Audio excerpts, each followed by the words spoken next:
Ce programme vous est offert par Pefaco Hotel Maya Maya.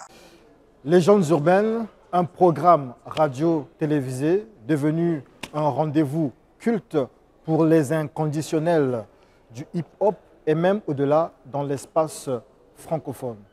Mais surtout, c'est une histoire, mille et une anecdotes avec à la base une dame toujours souriante et dynamique, une dame, on va dire, énergétique et pleine d'astuces.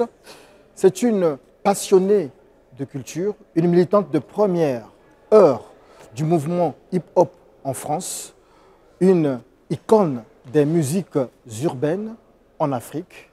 Elle n'est pas artiste, c'est une consoeur, une journaliste, une animatrice. Elle, c'est Juliette Fievette. Bonjour Juliette. C'est l'invité de... Ça va mon frère? Ouais, je te tague. Café Culte, voilà. Vous êtes l'invité de Café Culte. Tu es l'invité de Café Culte. Honoré. Merci de me recevoir. Merci. On s'assoit. Allez. Comment ça va mon frère? Non, je vais bien. Et comment Brazzaville? C'est vrai que ce n'est pas la première. Ce n'est pas une première pour Brazzaville. Non, ce n'est pas la première. Mais pour cette arrivée, on va dire, assez particulière, il y a un contexte aussi lié à une artiste, JCB, prix découverte RFI.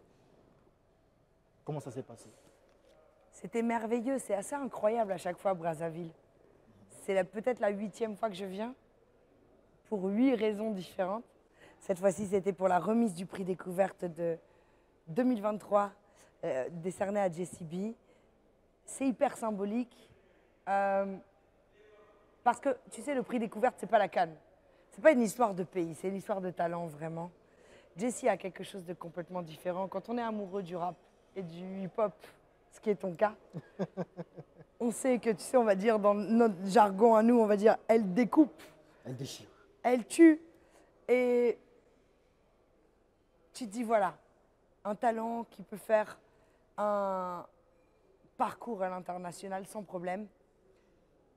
Et puis, tu sais, ça fait des années qu'en fait, au-delà du prix découverte RFI, qui est très élitiste, etc., je ne vais pas te faire le discours institutionnel.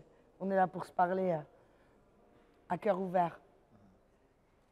Il y a un truc qui me contrarie, c'est que finalement, la diaspora ou les afro-descendants congolais, parce que franchement, ceux qui déchirent en fait aujourd'hui, c'est quand même à 80% des Congolais, s'inspirent de Brazza, s'inspirent de Kinshasa. S'inspire de la rumba, si on peut dire clairement. La rumba et pas que. Parce que je pense que clairement, il s'inspire bien sûr de la rumba. Aujourd'hui, c'est très reconnu. Mais quand il s'inspire aussi des rappeurs et des rappeuses d'ici, tu vois, quand tu vois Maralba Maléchek, le niveau de Maralba, tu vois, qui fait son rambolo, enfin, et finalement, tu as les artistes de la diaspora qui ont la chance d'avoir, même si c'est difficile pour eux aussi, mais qui ont la chance d'avoir des structures, une industrie qui peut les porter. Et puis finalement, tu vois que la source d'inspiration, eh ben, a moins de chances, moins de possibilités, moins de champs des possibles. Et quand je vois JCB, je me dis juste que si elle était née à Paris, bon, ça aurait été dur, hein, parce que c'est dur pour tous les artistes, mais elle aurait eu la chance d'avoir plus de structures. Mais Jessie, c'est une source d'inspiration pour plein de gens aujourd'hui, dans le monde entier. Et donc, c'est vrai qu'il y a ce truc de rendre à César ce qui appartient à César, mais j'aime dire une phrase, c'est plutôt reprendre à César ce qui appartient à César. À César. Ce qui appartient à César. Ok, c'est une création personnelle, merci. Mais c'est normal parce que toi-même, tu es issu des milieux hip-hop, parce qu'on en parlait tout à l'heure, à 15 ans, tu faisais du rap quand même. Écoute, à 15 ans, comme toute gamine, j'ai essayé de rapper, j'ai essayé de chanter, j'ai essayé de danser. Danser, je savais faire, j'ai beaucoup dansé. Danser, c'était le Smurf? Mais ouais, j'ai fait du hip-hop, tu vois, vraiment du Smurf, du breakdance, etc. Je me suis essayé au rap, au chant. Mais tu sais, j'ai tellement conscience de ce qu'est un artiste. Un artiste, c'est une personnalité. Moi, je n'avais pas la personnalité et l'égocentrisme peut-être, ou ce truc d'aller au-devant de la scène. Tu vois, aujourd'hui, finalement, en tant que hoster, en tant que journaliste, oui, j'y vais, parce que je me sens légitime. Mais j'ai toujours eu conscience que c'est pas parce que j'ai une voix cassée, super, que je peux faire 2-3 vibratos, que je suis une chanteuse. Il y a de très grandes chanteuses sur cette planète. Et tu les mets en lumière, en fait. Il y a des grands rappeurs et rappeuses sur cette planète. Donc moi, j'aime faire les choses d'une façon légitime. Et très vite, je me suis dit, bon, je peux me débrouiller, mais je ne suis pas la meilleure. Je n'apporte rien, en fait. Il y a des gens qui ont vraiment beaucoup plus de talent. Donc moi, je vais faire autre chose parce qu'il est hors de question que je prenne la place des gens qui méritent réellement, en fait, et qui ont ce réel talent. Et j'ai trouvé mon talent au fur et à mesure du temps dans d'autres univers. À l'instant, je t'ai demandé un truc, peut-être qu'on t'a jamais demandé. Freestyle. Ah! Un petit, voilà, je vais Un sentir le flow. freestyle? Oui, un petit flow quand même. Oh, me fera du mais bien. je peux pas. Je peux pas. Ou alors je te rappe quelque chose de Oui, oui, quelqu'un. vas-y, vas-y. Je vais te faire l'intro de Musique Nègre de Kerry, Lino et Youssoupha. Ah, ok. Parce que ça, c'est ma façon à moi de rapper. Un truc Vous très êtes engagé sur quand même. Banlieusard FM. Ah, c'est ta voix. Président d'une radio plus grossière que courtoise, Henri de Lesquen décide de devenir le président des Français. Dans sa parodie de programme, Henri de Lesquen, je me souviens même plus de mon texte. Mais tu vois, je t'ai fait un mais 3-4 quand j'y mesures. pense, c'est Mais toi oui, qui c'était poses ta moi. voix. Mais bien sûr, c'est moi. Ah, d'accord. Et c'est mon texte. Ah, d'accord. Ok. C'est moi. Félicitations. On applaudit Juliette. Et on peut dire que On le applaudit rappeur Juliette. noir, Elle a bien le rappé poète quand même. noir, ne tire pas à blanc. Il tire pas C'était à un blanc. peu du rap, Alors, mais en parlant. on veut comprendre maintenant, Juliette, qui est très jeune, fréquente les milieux hip-hop, comment tu arrives, on parlera de légendes urbaines, mais comment tu rentres dans le monde des médias? Oh là là, moi je suis rentrée dans le monde des médias très très tard. Mais très très tard. Je ne suis pas journaliste. Moi, j'ai pas fait d'études en fait. J'ai eu le bac. Je suis... C'est un BTS, quelque chose Ouais, mais j'ai fait un mois de BTS tu as force senti de que vente. c'est pas ton truc en fait. C'est pas mon truc. Je suis pas là-dedans. Moi, à l'âge de 11 ans, je tombe dans le rap. J'adore le rap. Je trouve que c'est la voix des sans-voix. J'écoute du rap américain d'abord, puis du rap français. Pourtant, c'est drôle, j'ai une histoire parallèle parce que j'ai pas grandi en banlieue parisienne, j'ai grandi à la campagne. Mais tu es quand même influencé par IAM, NTM, Wu-Tang Exactement, et tout ça. oui, Public Enemy, etc. Et tu vois, ça me touche, juste parce que j'ai une personnalité qui fait que je déteste les injustices. Je hurle comme un putois depuis que je suis petite, dès que je vois un truc qui est injuste.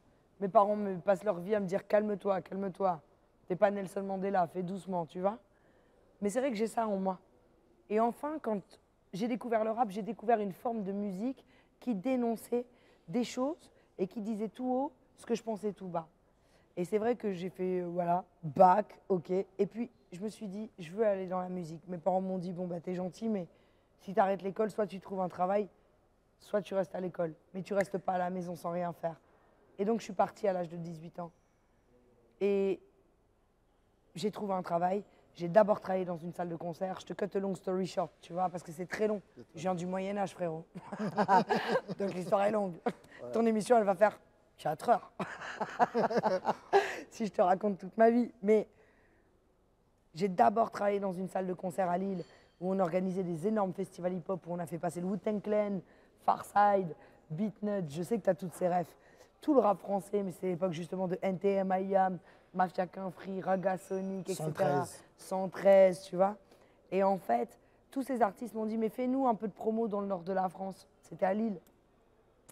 Et je l'ai fait. Moi, je n'aimais pas trop faire de la promo. Je préférais faire de la coordination. Et on m'a proposé de faire du management. Et donc, je suis descendue sur Paris et j'ai managé Bougotop, Doudou Masta, Expression Directe. Et ça, c'est avant Kerry James? Ça, c'est bien avant Kerry James. J'avais 19 ans. Et ensuite, donc j'ai managé en indépendante. J'étais l'une des premières femmes à manager des groupes de rap à Paris. Bon, je te parle de ça en 97-98 en fait. Il n'y avait pas de femmes dans ce milieu, ou très peu. Et donc je manage. Et puis je signe Expression Directe en maison de disque. Et le directeur artistique de cette maison de disque, Patrick Colleoni, me dit « Je t'embauche en tant que chef de projet ». Et je deviens chef de projet, puis ensuite directrice artistique et label manager. Et j'ai 21 ans à l'époque, mais je m'occupe du coup beaucoup de dancehall, de rap, mais de dancehall.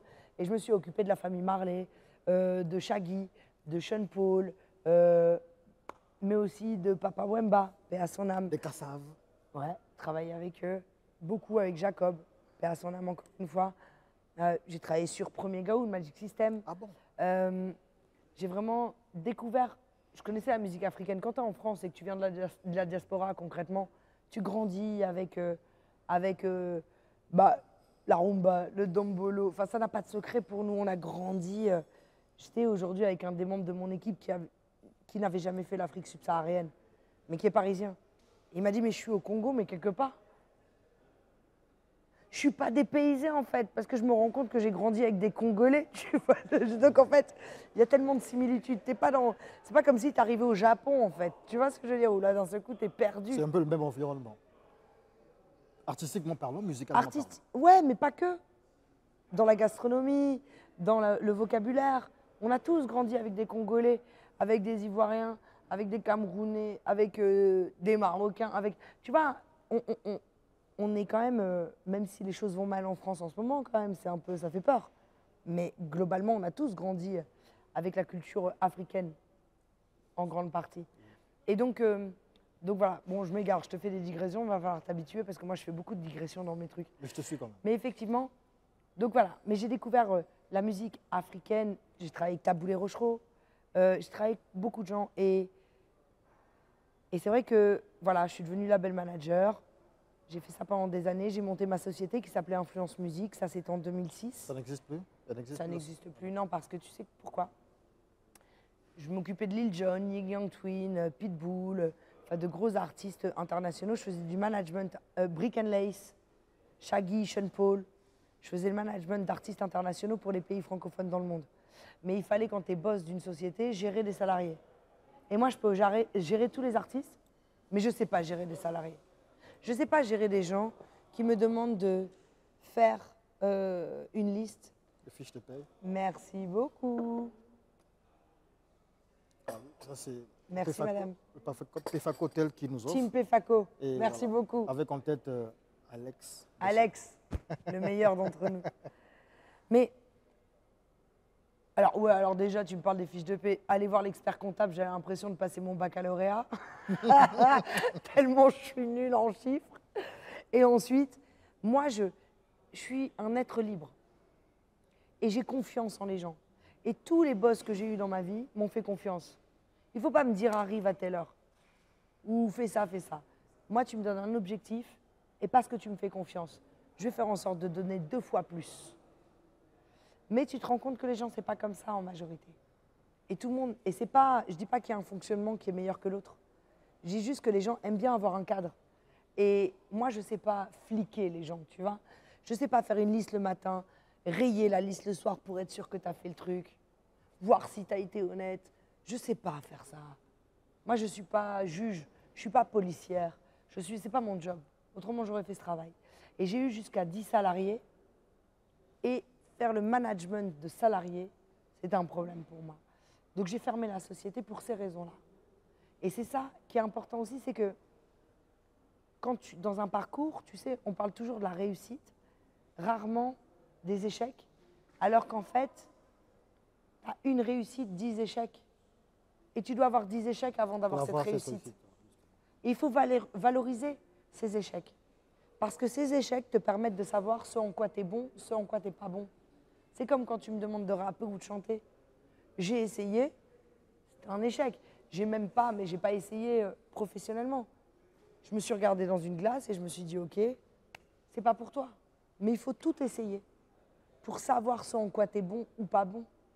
Et j'étais pas bonne dans la gestion, le business, etc. Et donc tu... Ouais. Et les médias, c'est qu'en fait, pendant des années, parce que j'ai une voix particulière, et que quand j'étais jeune, j'étais un peu fraîche, j'étais un peu tocos. Quand j'étais jeune. Mais ce n'est pas... Et on me proposait passé, beaucoup hein, de faire de la télé. Ça reste d'actualité en fait. Oh, ça c'est gentil, ça reste d'actualité. Ça c'est élégant de ta part, on va dire que c'est élégant.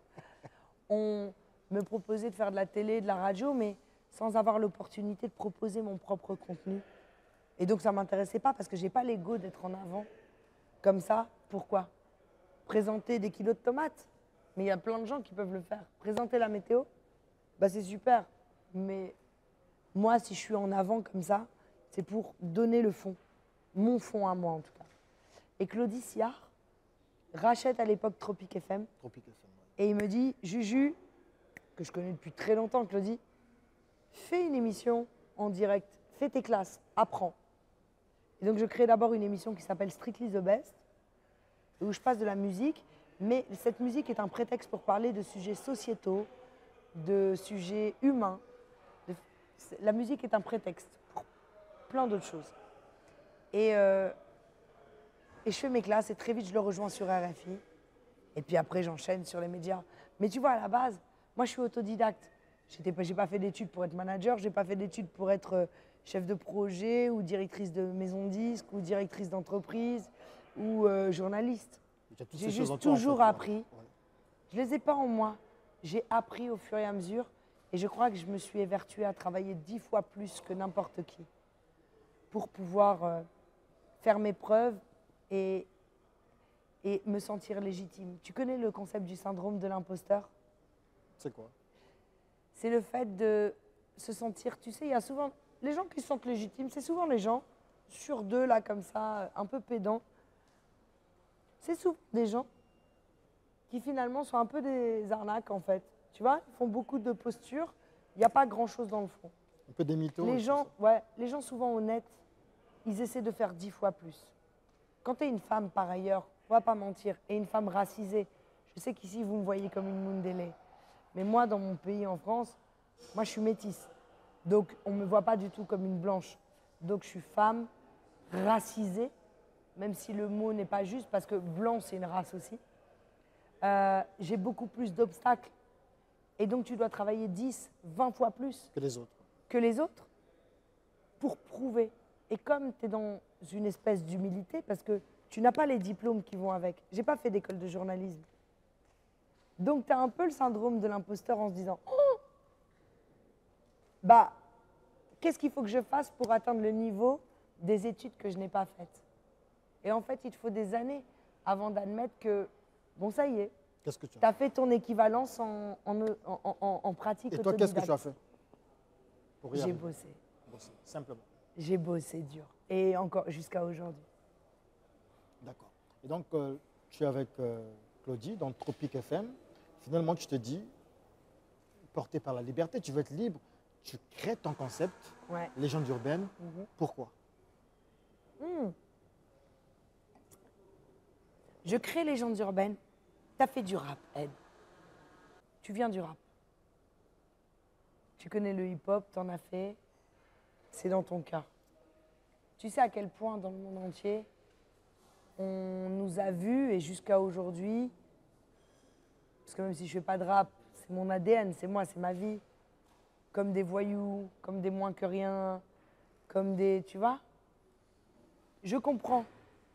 Parce que quand tu n'as pas les codes, tu ne peux pas t'imaginer, quand tu vois Kalash criminel avec une cagoule, tu ne peux pas t'imaginer que le petit, il est 100 fois plus intelligent que n'importe quel érudit de 50 ans, qu'il a envie de monter une fondation, certes pour les albinos, parce qu'il l'est lui-même, mais pour sauver les animaux dans le monde, qu'il a une connaissance en géopolitique incroyable, qu'il lit de la littérature. C'est vrai que si tu n'as pas les codes et que tu entends ta, ta, ta, sauvagerie, bon, ok, je me mets aussi à la place des gens qui se disent, mais c'est quoi ce truc, tu vois? Ça, c'est l'une des raisons de Légende urbaine. C'était essayer de faire des ponts.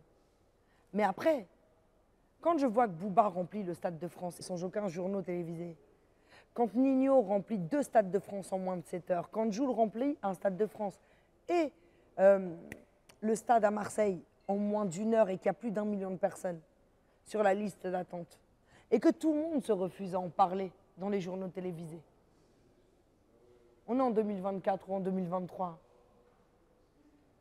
T'imagines ce que c'était il y a 20 ans, il y a 10 ans, et tu dis, mais qu'est-ce que vous refusez de voir? Le rap aujourd'hui, c'est la musique du peuple en fait. Mais pas que. Tout le monde l'écoute, c'est la musique la plus écoutée au monde. Et quand tu vois ces rappeurs-là qui sont les vrais stars de nos pays dans le monde entier, francophones, anglophones, ce que tu veux, quand tu vois la façon dont ils sont interviewés en médias généralistes, on leur pose des questions genre bonjour, vous avez tué combien de personnes aujourd'hui? Bonjour, est-ce que vous parlez correctement la langue française? Alors qu'en fait, quand on connaît le rap, on sait que c'est un exercice d'écriture. Mais les rappeurs et les rappeuses sont considérés comme des moins que rien souvent. Et je me suis dit, tu sais, c'est le foubou. Aux États-Unis, c'est for us, by us. Donc, par nous, pour nous. Moi, je suis pas dans le... Je suis dans le par nous, pour tous, parce que je suis universelle. Et je me suis dit, mais en fait, si on n'est pas content de la façon dont on interviewe nos rappeurs, moi, je suis manager, je les connais. Je sais qui sont les gens derrière cette industrie, dans ce game. Bah, je vais faire une émission, qui n'est pas une émission musicale. Je vais juste montrer qui sont les êtres humains derrière. Une émission qui ressemble à ces gens-là. Bah, bien sûr. Et comme moi, je les interviewe, mais je suis manager. Donc, 50% d'entre eux, si ce n'est pas 80% d'entre eux, sont des gens que je connais d'avance. En tant que manager de Kerry James, parce que je l'ai été aussi entre deux. Donc, on se connaît. Et puis les autres, ils savent quand ils arrivent, ils jouent à domicile. Je ne vais pas leur faire des pièges, je ne vais pas leur poser des questions idiotes. Je ne vais pas être intrusive. Faire des insinuations. Mais je ne vais pas faire tout ça. Parce que moi, tout ce que je veux, je ne me bats pas contre, au final, Ed. Je me bats pour.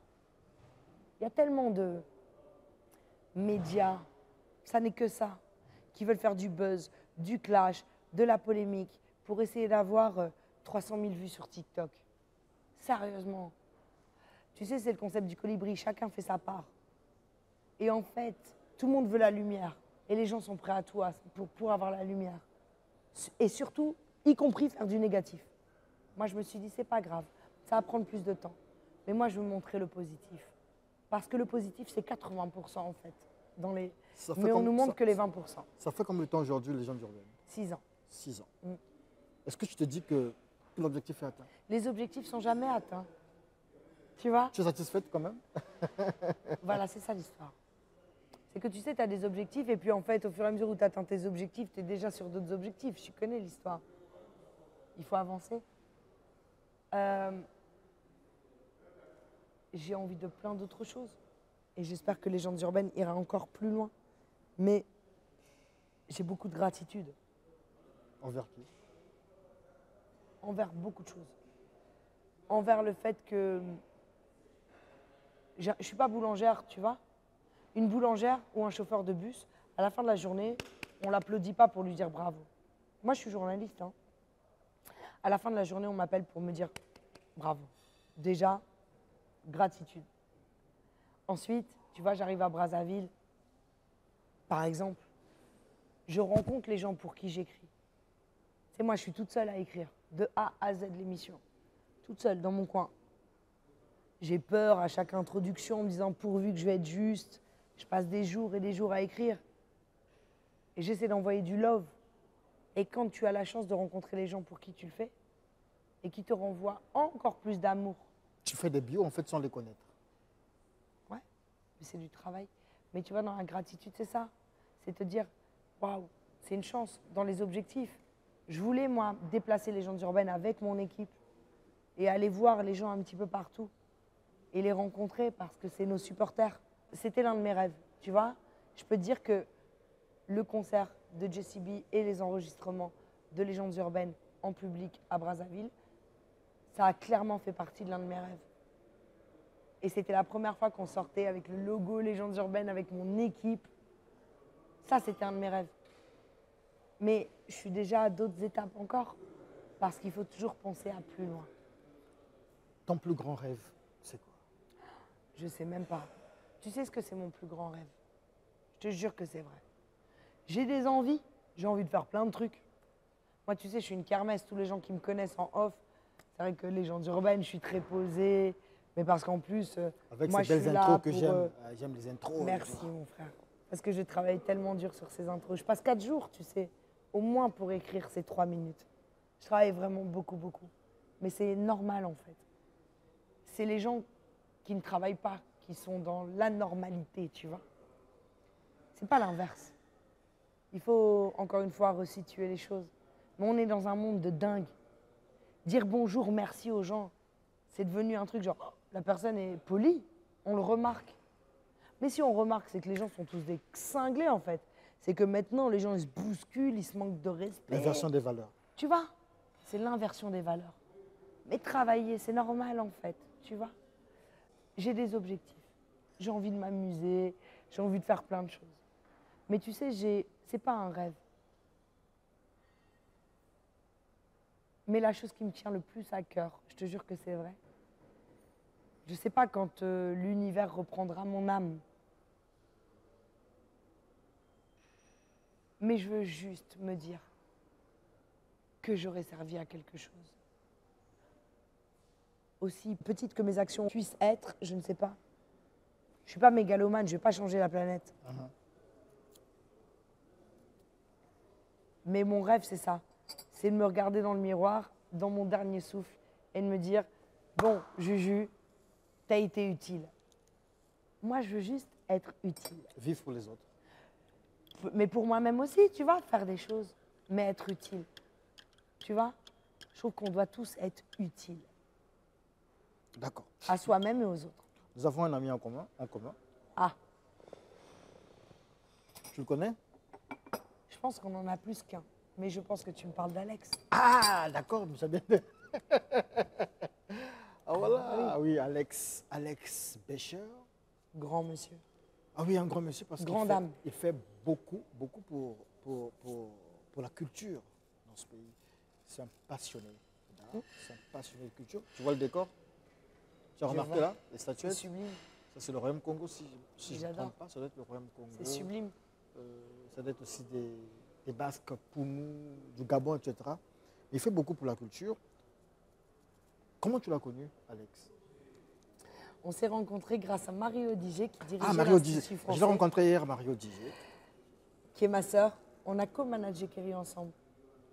Marie, elle a managé Bissona Bisso. Elle a fait beaucoup de choses pour la culture. Et quand elle a repris la direction de l'Institut français, je lui ai dit, je viens te voir 15 jours. Parce que au début, c'est bien qu'on accompagne la sœur. Moi, je connaissais déjà Braza. Je lui ai dit, je viens. Je vais te présenter Roga. Je vais te présenter quelques personnes ici. C'est cool que tu les connaisses, tu vois. Tu ne peux pas être à Braza, directrice de l'Institut français, et ne pas connaître Roga. Donc, je te présente Roga. Et on s'est rencontrés, en fait, comme ça, avec Alex. Et ce qui était drôle, c'est qu'avec Marie, elle m'a dit, Marie qui est tellement enthousiaste, elle a dit, mais c'est super, t'es là, tu viens dans 15 jours. Eh ben, je vais monter un festival hip-hop. En 15 jours, elle a monté un festival hip-hop. Elle a dit, OK, bon, t'es la marraine et tu présentes. Et on a fait, C'est quoi, un beau hip-hop? monsieur, ça s'appelle le Mboté hip-hop. Tu vois, qu'on a monté la première fois, je te dis, en 15 jours, je crois que la première fois, il y a dû y avoir, je sais pas, 1500 personnes. La seconde, 5000. Tu vois? Et j'ai rencontré Alex au cours de ce cette festival. escapade. Ouais, C'est un type bien quand même. Alors, c'est quelqu'un d'extraordinaire. Tu connais l'histoire du colibri de Pierre Rabhi? non. Je te la raconte. Tu vois, c'est même tatoué ici, Team Colibri. C'est l'histoire du colibri. Le colibri, c'est le plus petit oiseau au monde. C'est tout petit comme ça. Et c'est le feu dans la jungle. Me demande pas quelle jungle, je m'en souviens plus.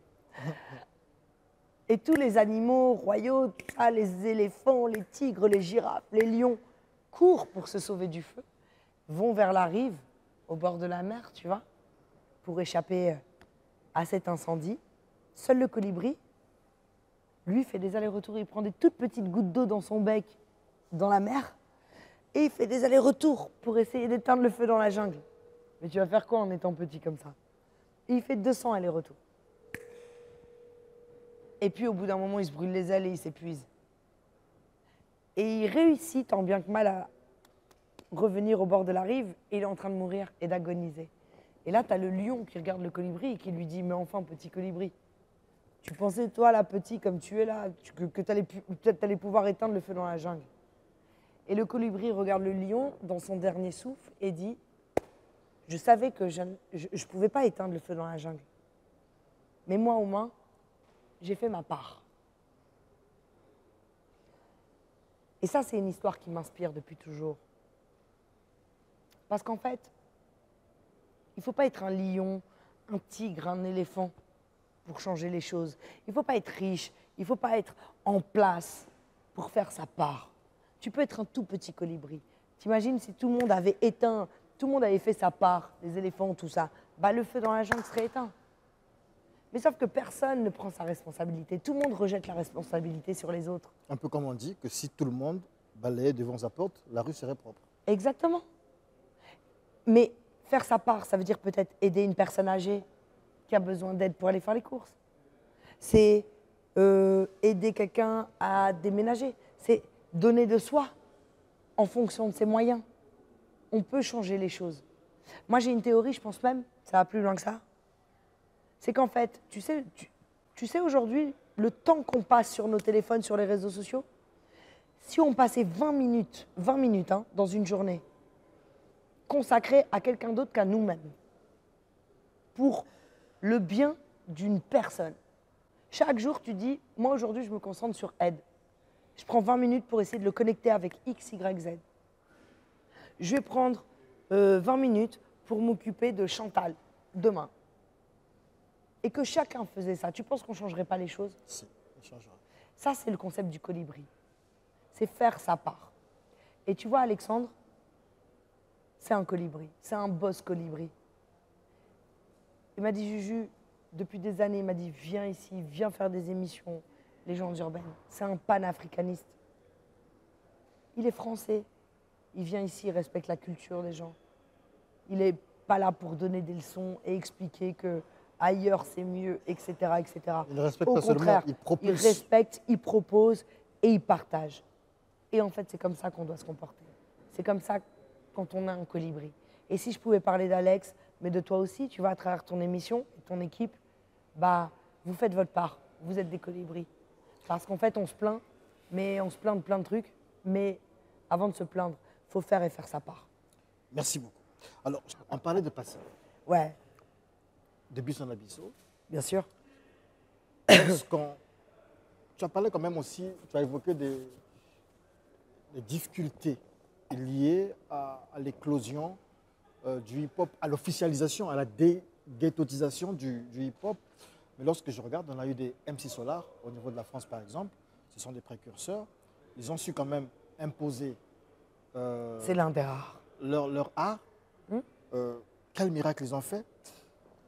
Et lorsque je reviens, beaucoup d'années après, il a le ministère amer, mais je ne prends pas le ministère amer, je prends plutôt Passy avec le Bisson Abisso, qui, en fait, change la donne du rap. On n'a plus le rap pur et dur, le rap d'Ayam, le rap de NTM, le rap de Solar, on va dire aussi. Mais nous avons un rap, je veux dire, tropicalisé, avec Passy et surtout le Bisson Abisso. Est-ce que tu fais le même constat, tu as le même regard? Je pense réellement, tu sais, alors aujourd'hui, n'en parlons même pas, le rap est plus que tropicalisé. Est-ce Quand que ça t'écoutes- vient... Quand tu écoutes Niska, tu ça ne sais vient de pas là. s'il vient de Brazza Ou de Kinshasa. ou du 9-1. Voilà. C'est impossible.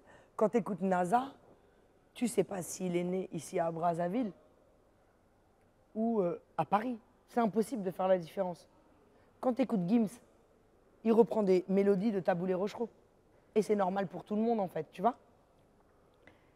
Mais les précurseurs là-dedans, c'est certes le Bisson Abisso. Et là où tu as complètement raison, c'est qu'il y a eu un switch à ce moment-là. Parce que, pardonne-moi, hein, et moi ça m'a toujours profondément énervé et blessé. C'est qu'avant, les afro-descendants eux-mêmes étaient très condescendants envers l'Afrique. Ils étaient, ah, les blédards, les villageois. Eux, parce qu'ils sont en France d'un seul coup, tu vois, ils pensaient être au-dessus. Et Passy, dans son concept, il est arrivé en disant on ensemble, Bisson Abisso, on ensemble. Et ça a un peu réveillé ce truc de mais oui, soyons fiers de nos racines, reconnaissons nos racines. Être blédard, c'est pas quelque chose de négatif. Tu sais, moi j'ai fait la direction artistique de l'album des Kif No Beat, Blédard is the New Fresh. J'ai coécrit des titres avec eux, j'ai fait 3 mois avec eux en Côte d'Ivoire. Tu vois, tous les titres, ce n'est pas bon. Ah, tu vois, tous ces titres-là, j'ai bossé ça avec eux. Et quand Didi et les Kif No Beat ont décidé de faire Blédard is the New Fresh, c'est-à-dire que être un blédard, c'est la nouvelle hype, c'est le nouveau mojo, c'est la nouvelle mode. Ils ont eu raison, parce que les choses ont complètement changé.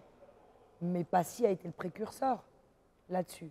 Parce qu'à l'époque, être blédard, c'était pas brillantissime. Parce que beaucoup de gens reniaient leurs racines ou estimaient, peut-être qu'ils reniaient pas, mais je pense qu'ils ne se rendaient pas compte de la richesse culturelle du continent. Et pourtant, il y avait déjà eu des faits là. La rumba était déjà là à plein d'endroits. Enfin, on sait quoi. Tu as des griots d'un autre monde dans le Sahel. Mais voilà, t'écoutes Aya. Je veux dire, Aya, pareil. Aya, elle est clairement influencée. C'est l'artiste francophone la plus streamée au monde. Et elle est complètement influencée par le continent. Donc c'est cool. Et tu t'imagines, Bissona Bissou, ça fait quoi? 20 ou 25 ans? Je sais pas. Ouais, à peu Entre près. 20 ou 25, je me souviens plus vraiment de la date, tu vois, mais... Bissona Bissou, nous sommes les années 90, là, 96, 97. ouais, je crois que c'est 25 ans, tu vois. Donc, il a fallu du temps, en fait. Mais c'est formidable ce que Passy a fait. Je fais un big up à Christian aussi. C'est Christian son Balende. frère. Bah oui. Je l'ai Parce qu'il rencontré était dans dans le l'équipe. couloir, là. Je l'ai rencontré dans Voilà, le couloir. il est dans le coin. Ah, ok. Et tu sais, voilà, c'est toujours un travail d'équipe quand tu as des succès comme ça. Alors, Marie Odigé était d'ailleurs dans cette équipe-là dans cette aussi. équipe, justement. Mais tu dis que c'est formidable. Est-ce qu'on n'a pas, lorsqu'on regarde aussi après Sans Passion, est-ce qu'on n'a pas l'impression que ils ont tué aussi le rap parce que le rap pur, il disparaît un peu. Même les plus durs moi, comme je pense Booba. que ça disparaît pas. Le rap tel qu'on le connaît, toi et moi, se devait d'être du rap conscient. D'ailleurs, c'était un pléonasme. Si tu rappais, il fallait dénoncer des choses. Voilà. C'était le cahier des charges. Ça l'est plus. Mais pourquoi? Parce que comme le rock, et comme tout style musical, quand ça devient un vrai style musical qui s'impose, tu as plein de variétés. Dans le rock, tu as quoi? Tu as Nirvana, tu as AC/DC, tu as Slayer, tu as Oasis, tu as Rage Against the Machine, tu as tellement de styles différents, du heavy metal à la pop, à l'alternatif, à machin. Ça reste du rock, mais avec toutes ces nuances. Le rap aujourd'hui a réussi ce pari.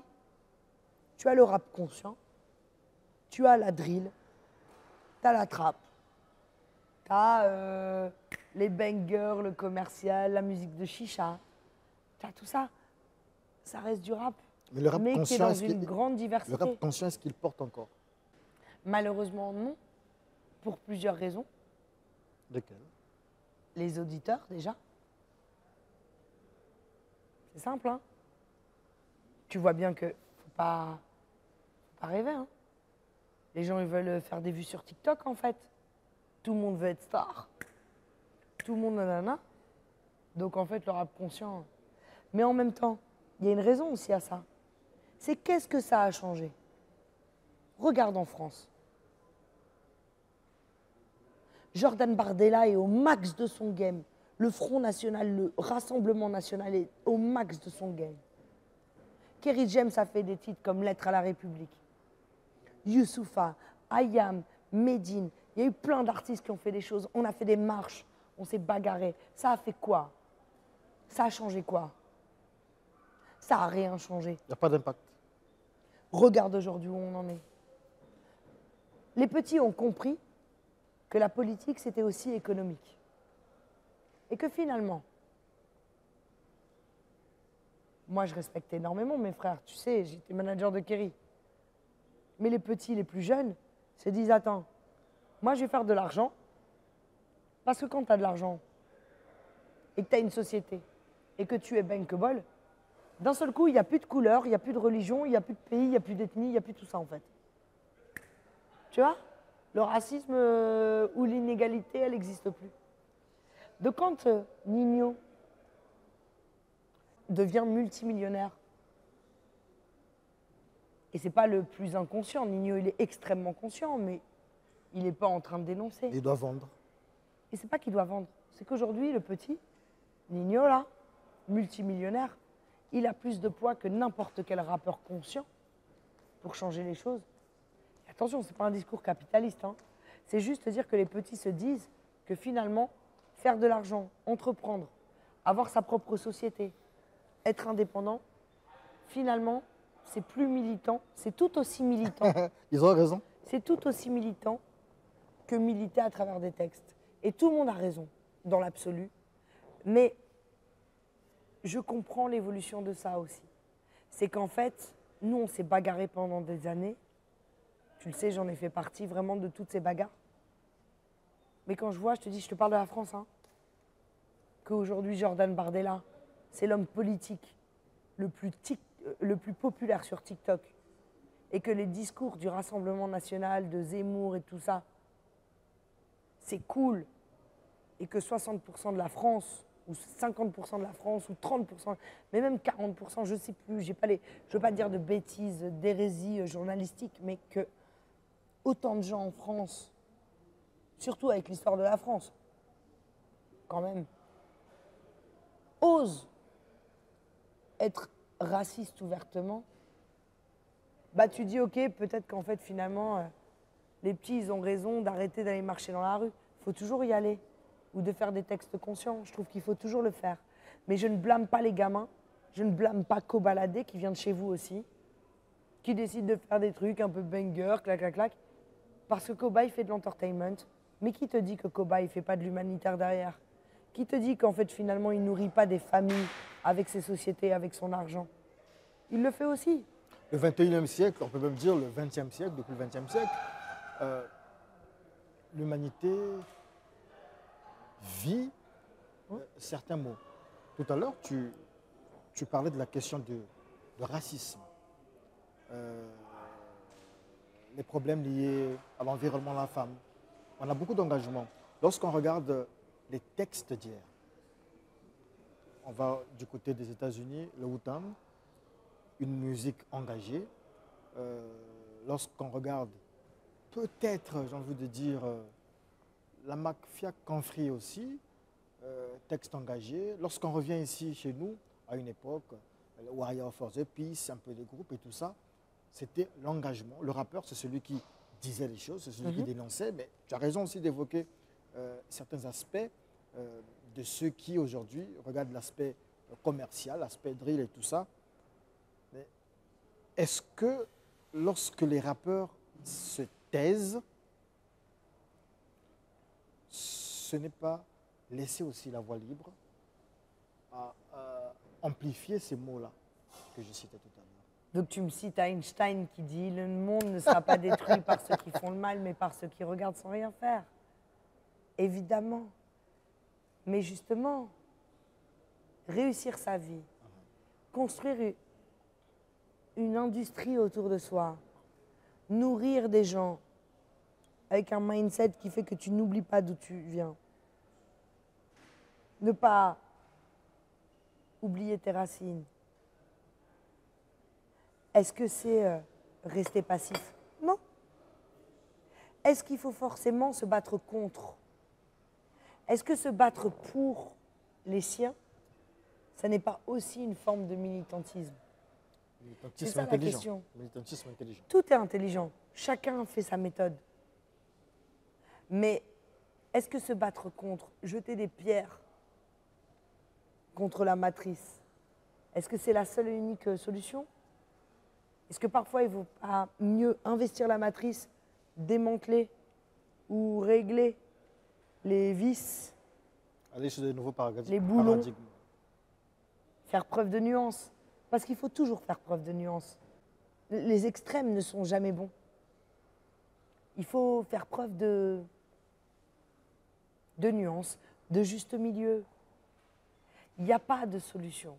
Chacun essaie de faire comme il peut. Tu vois?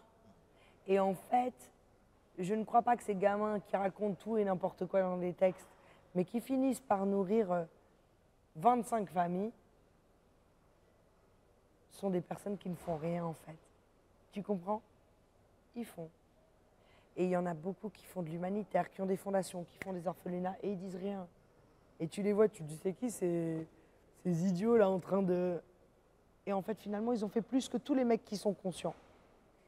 Donc beaucoup de gens qui sont conscients. Lorsque tu regardes la scène congolaise, tu citais tout à l'heure Maralba Maléchek. Ouais, que j'aime beaucoup. Quels sont les noms qui reviennent? La scène hip-hop congolaise, les musiques urbaines ici. il y a un niveau de fou ici. Le niveau, il est dingue.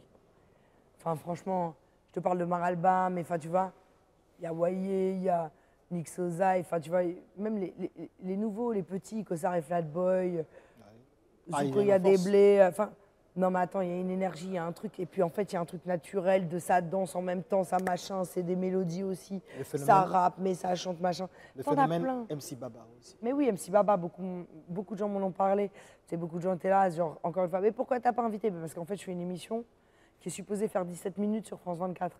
Donc, de toute façon, je ne peux pas faire passer tout le monde. Et je ne vais pas inviter les gens pour ne pas les diffuser après. Tu comprends? C'est des choix. Mais il n'est pas Mais sur oui. place aussi, de toute façon. En plus, tu vois, mais comme Pattern, il n'était pas là non plus. Tu vois ce que je veux dire? Et puis, les gens, ils savent que j'envoie du love. Tu vois, encore une fois, j'étais un peu triste de ça. Parce que j'ai vu sur TikTok, sur les réseaux, les gens étaient là, MC Baba, ouais, oh, bah, je viendrai pas. Et tu dis, mais encore une fois, me blâmez pas, j'ai un cahier des charges, tu vois.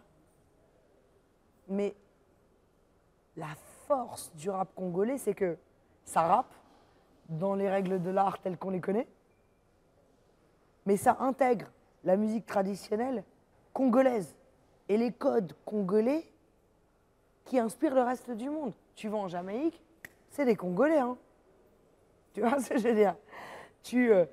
Et en fait, ça crée une richesse musicale, une richesse en scénographie, une richesse à plein d'endroits qui est largement... je veux dire, il y a deux...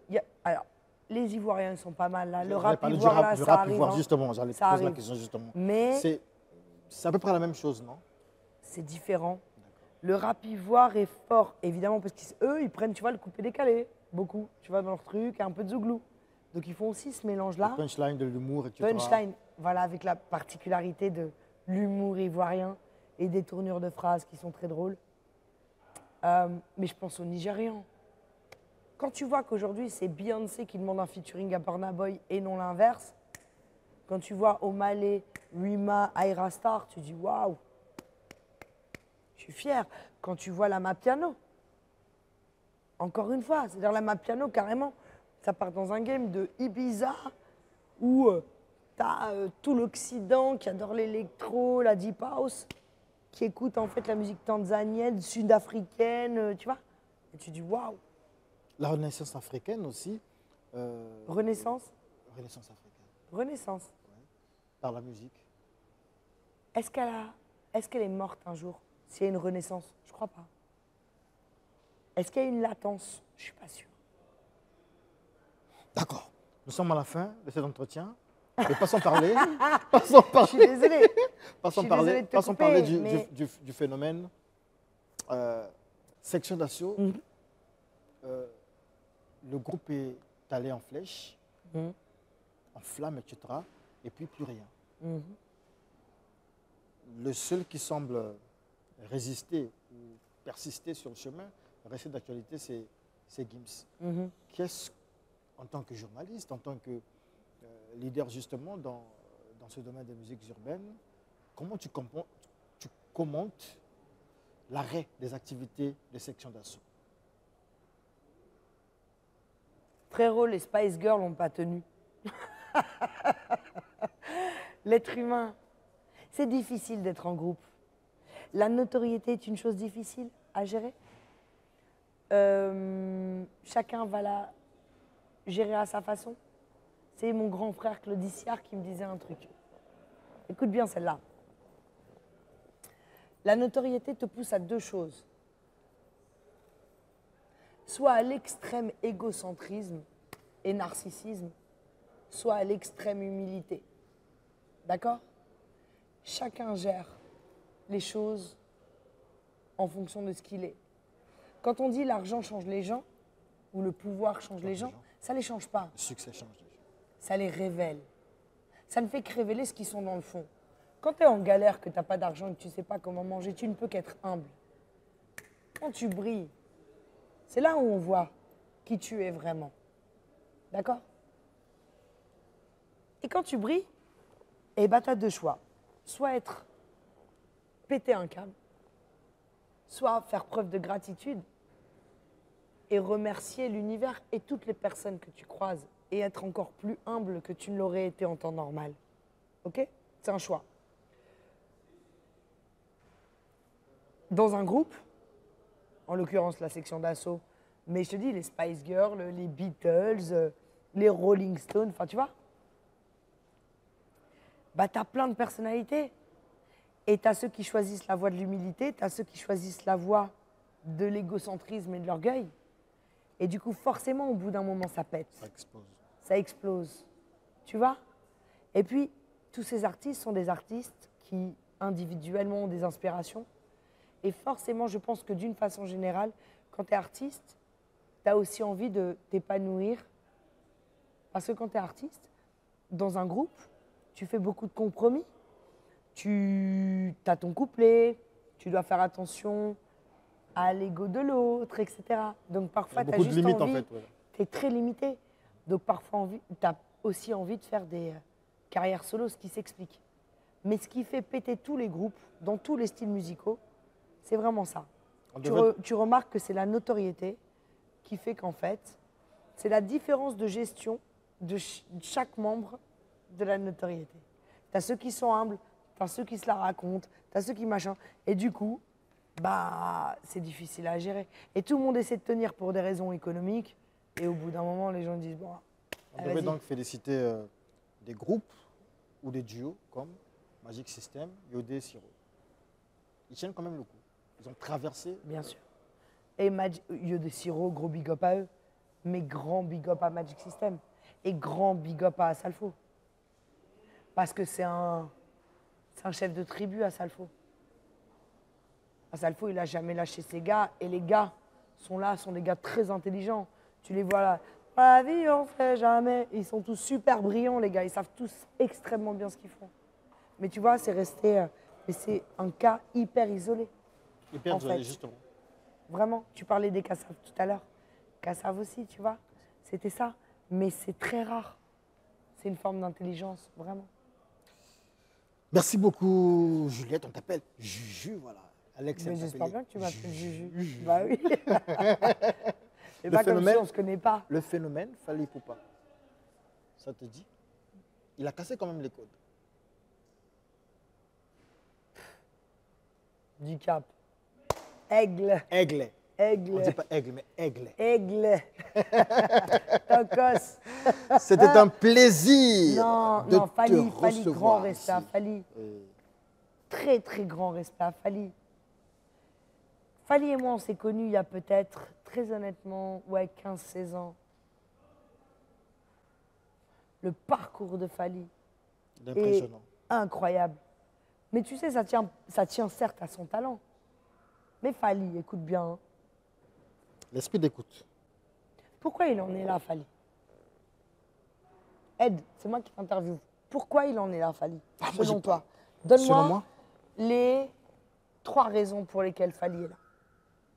On est Bon. à faire des tournées aux États-Unis, moi, rempli la Défense Arena, tout ça. Dis-moi pourquoi.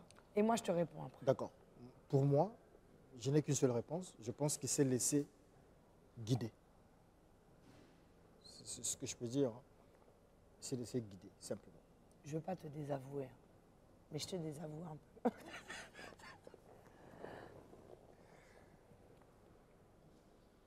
Il y a le talent. Ça, c'est une chose. C'est indéniable. Mais ce qui est le cas de beaucoup d'artistes. Fally a su s'entourer de bonnes personnes. Je pense à Madina, je pense à Manon, d'une équipe très solide. Fally est extrêmement professionnel. Fally arrive 5 minutes à l'avance sur les interviews. C'est toi, journaliste, qui est en retard. D'accord? Il est là, il est clever, tu sais, les gens le critiquaient à l'époque. Ah, il parle pas bien français. Fally, il a fait l'effort, bim, bim, bim. Aujourd'hui, il parle français, il parle anglais, il est machin. Tu le vois aux États-Unis. Fally, c'est un bosseur. Fally, c'est quelqu'un qui n'est pas trop dans les soirées, dans tout ça. Fally, il travaille. C'est Droit chemin. un C'est un homme travailleur. du droit chemin. Il est carré. Moi, quand je fais un Légendes urbaines ou un autre truc avec lui, je donne rendez-vous avec Fally, à Fally. Fally m'appelle et me dit « Majoul, t'es où ?» C'est moi qui suis en retard, mais c'est parce que c'est lui qui est à l'avance. Ça, c'est important. C'est la rigueur. Fally, il est humble. Il est humble et il a la tête sur les épaules. Et il se donne les moyens de ses ambitions. On sait d'où vient Fally, hein, et il vient de très très loin. Moi, quand je le vois en train de faire des photos aux États-Unis avec je ne sais pas quelle star, je me dis waouh, ok, c'est la classe. Il vient de très loin. Il vient de très loin. Et c'est la classe et voilà, il n'y a pas de secret. Travail, talent, professionnalisme, respect, tu vois. Et c'est ce qui fait la différence, en fait. Fally mérite amplement, tu vois. Et il y a beaucoup d'artistes qui ne comprennent pas ça. Et ça, c'est un truc qui est important à dire. C'est qu'en fait, souvent dans la musique, et peu importe les styles musicaux, c'est qu'en fait, les managers deviennent plus stars que les stars. Tu connais ça, Ed? Si, Ah, très bien même. tu vois, non? Les producteurs sont là, on dirait que ce sont les personnes qui montent sur scène pour chanter. C'est n'importe quoi. C'est pas carré. Tout le monde, tu sais, c'est un truc de copinage. Ça se permet parce que tu es connu de mettre 2 heures dans la vue des gens. Mais ça dure 1 heure en fait. Particulièrement quand tu veux te développer international, tu vois. Et elle est là la différence. La différence, elle est structurelle et elle est intellectuelle. Ouais, et tous les artistes doivent comprendre ça. Merci Juliette Fivette, c'était un honneur de te recevoir dans ce beau décor du Pefaco Hôtel Maya Maya chez notre ami Alex Becher. Maton Domingue, tu as compris ce que j'ai dit? Maton Domingue, tu m'as dit merci. Ah oui, merci. Merci infiniment. C'est gentil. C'est une galère, hein, tu Merci sais ça. beaucoup. Merci. Merci à toi, Ed. On est Longue ensemble. vie à toi. On vit à Team toi aussi. Colibri. Ok. Team Colibri. Colibri. Team Colibri. Colibri J'intègre la aussi. team. Ok, merci, t'intègres la team. Ok, mortel. Ce programme vous est offert par Pefaco Hotel Maya Maya.